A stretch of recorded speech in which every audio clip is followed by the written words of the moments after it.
भाईजान ये क्या कर रहे हो? कुछ क्या मुझे गिराना चाहते हो क्या?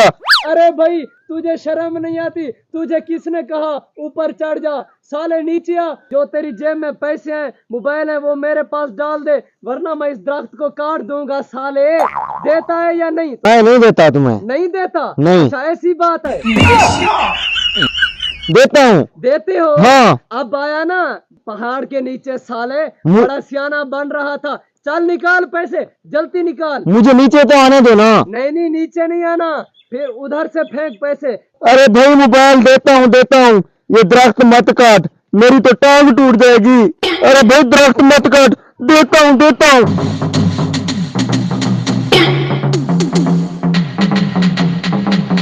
अरे भाग, मैं तेरा पीछा करता हूँ। मैंने बकरी बेच के मोबाइल लिया था, मैं तुझे छोड़ूंगा